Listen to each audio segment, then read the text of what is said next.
नमस्कार, public news R5 से मैं अनंत राम वर्मा। अयोध्या हनुमानगढ़ी के महंत राजू दास ने आज जनपद अंबेडकर नगर में प्रेस वार्ता के माध्यम से कुछ ऐसा बयान दिया कि सनसनी मच गई। सर्किट हाउस में आयोजित प्रेस वार्ता में महंत राजू दास ने यह कहकर सनसनी मचा दी कि जनपद अंबेडकर नगर में बहुत तेजी से धर्मांतरण हो रहा है। धर्मांतरण मुद्दे पर महंत राजू दास ने इसके पूर्व के जिलाधिकारी पर भी बिना नाम लिए काफी गंभीर आरोप लगाए। इसके जो पहले वाले पूर्ववर्ती डीएम महोदय थे, उन्होंने ही प्रसाद देकर यह धर्मांतरण का काम किया है और सबसे ज्यादा उन्होंने यह धर्मांतरण को बढ़ावा दिया, जिसका परिणाम स्वरूप था कि प्रशासन, भाई स्वाभाविक है, आप एप्लीकेशन लेके जाएंगे, दरोगा जी को देंगे, दरोगा जी के पास अगर फोन डीएम साहब का आ गया, डीएम साहब ने किसी मजिस्ट्रेट को लगा दिया, उसने कह दिया देखो भाई ऐसा करना, तो भाई कहाँ सुनी जाएगी? इसके नाते नहीं सुनी जा रही। आपने कहा कि कहाँ हो रहा है, कुछ बताएंगे? पूरे अंबेडकर नगर में कहाँ नहीं हो रहा है। एक जगह का मामला हो तो मैं आपको बताऊं, आपको लिस्ट में उपलब्ध करा दूंगा। 147 से ऊपर चंगाई सभा लग रहा है, मैं आपको लिस्ट उपलब्ध करा देता हूं।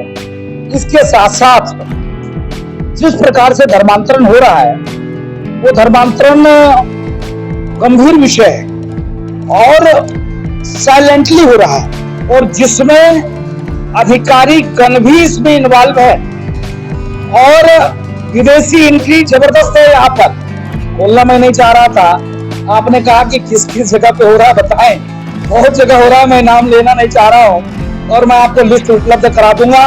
ये बहुत गंभीर विषय है और मैं सरकार से अपील करता हूँ, सबसे ज्यादा ये केस है यहाँ पे धर्मांतरण का, और सरकार के पास डाटा भी है और पूर्ववर्ती अधिकारियों के पास ये डाटा मौजूद है।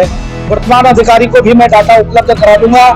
महाराजा सुहेलदेव के किले पर मजार कैसे बनी, इस पर प्रश्न उठाते हुए महंत राजू दास ने कहा कि जब किला सरकार द्वारा संरक्षित था और वर्ष 2004 के पहले वहां कोई मजार नहीं थी, तो अब किले पर मजार कैसे बनी? देखिए, महाराजा सुहेलदेव जिस प्रकार से भारत की सनातन संस्कृति को बचाने के लिए काम किया, कार्य किया, और आज हम उनके बच्चे होकर उनके किला पर मैंने देखा मजार बना हुआ है। ये कैसे बन गया भाई? जब वो सरकार के द्वारा वो किला सुरक्षित था, वहां पर 2004 से पहले कोई मजार नहीं था, आज वर्तमान समय में वहां मजार बन जाता है, कितनी दुर्भाग्य की बात है। इसके नाते उस किला को मुक्ति कराया जाए और उस मंदिर को ठीक किया जाए, उस किला को। और मैं प्रत्यक्ष उसका उदाहरण हूं, मैं रात में गया, देखा कि वहां पर किला के ऊपर मजार बना दिया गया, उसके साथ साथ और अन्य भी मजार बना दिया गया, कितनी दुर्भाग्य की बात है। और उसकी मुक्ति हो और वहां पर भव्य महाराजा सुहेलदेव का मूर्ति लगाई जाए, क्योंकि जब महाराजा सुहेलदेव की मूर्ति लगाई जाएगी तो राजभर परिवार के साथ साथ हिंदू जनमानस भी वहां पहुंचेगा, तो वहां के जो वातावरण है वो ठीक होगा और आक्रांताओं का भाव कम होगा और खत्म होगा। भियाव ब्लॉक का मुद्दा उठाते हुए महंत ने कहा कि आपने भियाव में कुएं के बारे में बताया कि पानी जो है वहाँ बेचा जा रहा है, बाल्टी के रूप में पैसा लिया जा रहा है, क्या मामला है वहाँ का? नहीं, भियाव का मामला, वहाँ निषादों की कुलदेवी है, निषादों की कुलदेवी के मंदिर के गेट बंद कर दिया गया है और मस्जिद के रास्ते से हिंदू जनमानस दूध और लावा चढ़ाने के लिए हमारी माताएं जाती है अंदर मस्जिद के रास्ते से, और वहाँ पे जो मौलवी है वो हिंदुओं को पहले टोपी पहनाता है कि ये लीजिए टोपी रखे रहता है, इस टोपी को पहन लीजिए तब आप अंदर जाइए, कभी आप इस चीज को दिखाइए। दूसरी बात, वहाँ पर रोहिंग्या मुसलमानों ने झुग्गी झोपड़ी बना लिया है, उस पर भी कार्रवाई नहीं होती।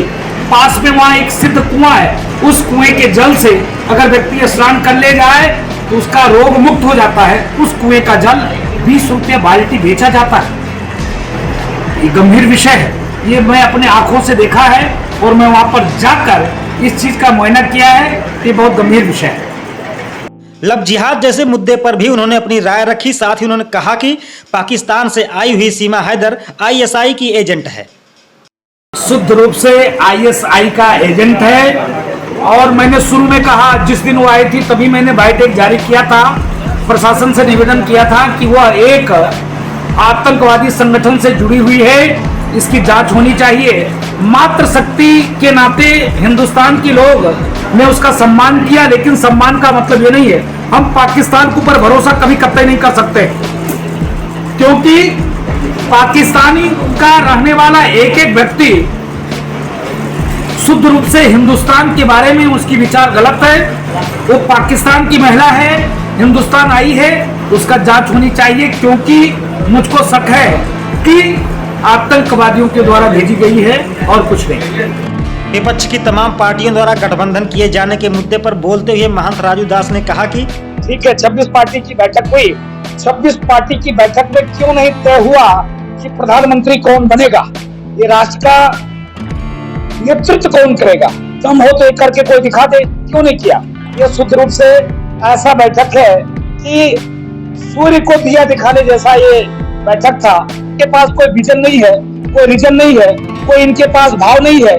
ये इतने मतलबी लोग हैं जो वक्त आने पे हिंदुओं के साथ छलावा करते हैं। आप देखिए, एक समय था जो कहते थे राम काल्पनिक, आज समय इतना आ गया, परिवर्तन आ गया कि त्रिपुट लगा लेना, कुर्ते के ऊपर से जनेऊ पहन लेना, ये कह देना कि हम भी कश्मीरी हिंदू हैं। लेकिन अभी चुनाव हुआ, उस चुनाव में हनुमान जी को आगे किया और हनुमान जी को आगे करके काल नेमियों ने चुनाव को जीता, और उसके बाद देखिए वहां पर जो धर्मांतरण कानून था उसको खत्म कर दिया।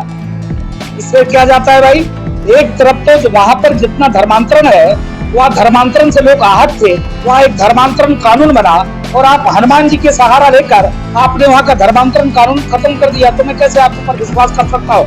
हिंदुस्तान की आम जनता कैसे ये 26 पार्टियों को, झुंड को अपना सकती है या फिर दुत्कार सकती है? तो समय आएगा तो हम लोग बता देंगे।